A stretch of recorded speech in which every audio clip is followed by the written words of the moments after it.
Yeah, yeah. Oh, yeah. That was I had a lot of fun on the show. Like when they would do the man show theme, and the start of the show, there would be a juggy maybe that wasn't in that shot, and sometimes the midget was around, and I would go to this props guy, Stephen McCumbee, had the props closet.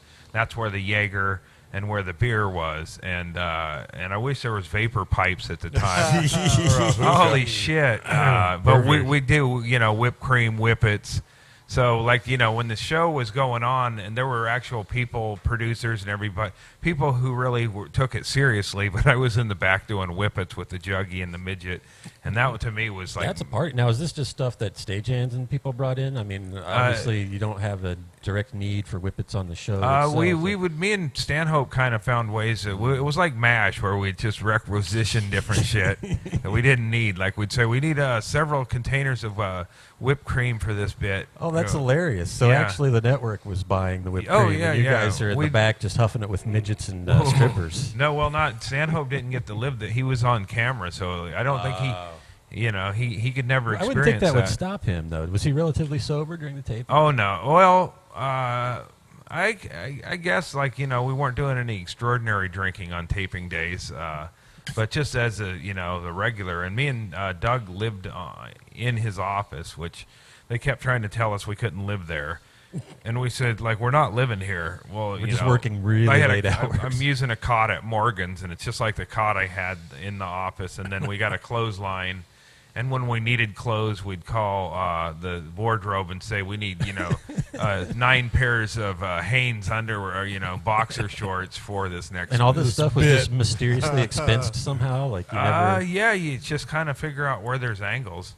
I had sugared cereal when I came back to Oregon. I had little boxes of cereal, and we probably had those for about 2 years.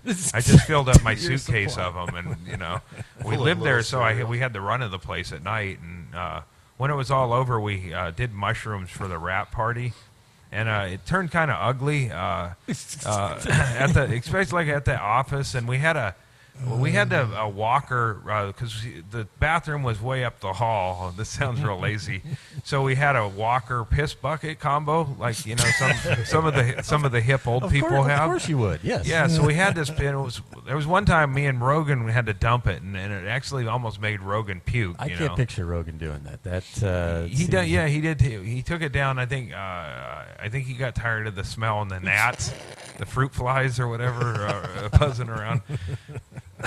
But so we'd piss in that, and at the wrap party, me and Doug there were some polo shirt guys, I don't know who they were, and they were weaselly, and they were in our party or in our headspace, and Doug made one of them. He goes, "Take that shirt off," or and it was a nice shirt, and Doug threw it to me, and I slam dunked it in the piss bucket, and I kind of remember like a scuffle ensued, and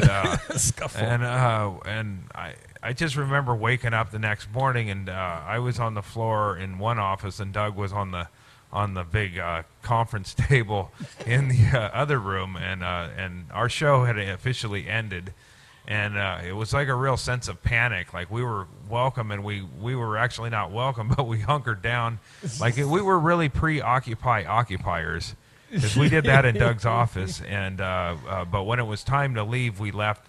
And it felt like we were leaving Vietnam. We were scared. We were just stuffing shit in our bag and getting the fuck out of there. So this was immediately after the wrap party? You guys wake up, passed out on the floor, blackout mode, and you just open up a suitcase and start cramming shit? Yeah, I had a pillow. I just got rid of the pillow because I needed the pillowcase for sugared cereal. Just any, we didn't like clean, we weren't taking computers or anything. It was more just Did you guys know that it was like done? That was the oh no, it was apparent when when that shirt. How soon was the writing on the wall that the show was over, though? Oh well, we could have come back at that point. Oh really? In theory, that was the end of the first season, and actually we did come. Doug and Joe, they reshot some openings, and then one of the ideas I had was for Doug to fight Tanya Harding, and then I had an idea on how the whole episode would go. But they did some reshoots, and they called it the second season, and they had the Tanya Harding fight. But it was officially over for like That was kind of like, that's probably why I didn't go back to Hollywood. Like my instinct was to steal all their fucking sugared cereal and bug out. That's all you need from Hollywood is their sugared cereal. Really, have you tried it? So that you think that's the official the incident that kind of shut down the Man Show though? No, not at all. I guess we were just more paranoid but there was a chance it would come back, and then they did. That was the last time I really felt like I was living there as a part of the show. And when they did the Tanya Harding fight, it was something I pitched as an idea when we did the other parts of the show, but they didn't hire me back. But I did come back to watch the fight and stuff. But it was just that part of the Man Show seemed like that was maybe a 3-day weekend of shooting, and that was it. So really, it felt we wrapped up when I took the sugared cereal, but they did cut it up and run with it for another 8 or 9 episodes. Were you the only two guys living there at the time? Yeah. Well, did you roam the halls at night? Yeah. No, this is funny. I woke up. Doug would tape stuff, or there'd be stuff taping sometimes in the evening. But there was one, and then we were shooting across in a different building, and then it was going on. There was I guess bedrooms over there, but I was in. I just found another bedroom.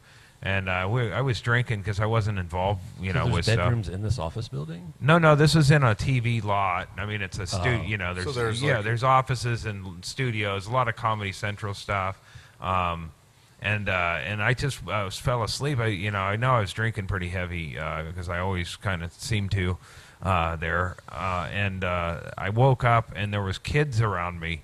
You wake up and you don't know where you are anyway a lot of times, but I was just like, and they were different colors.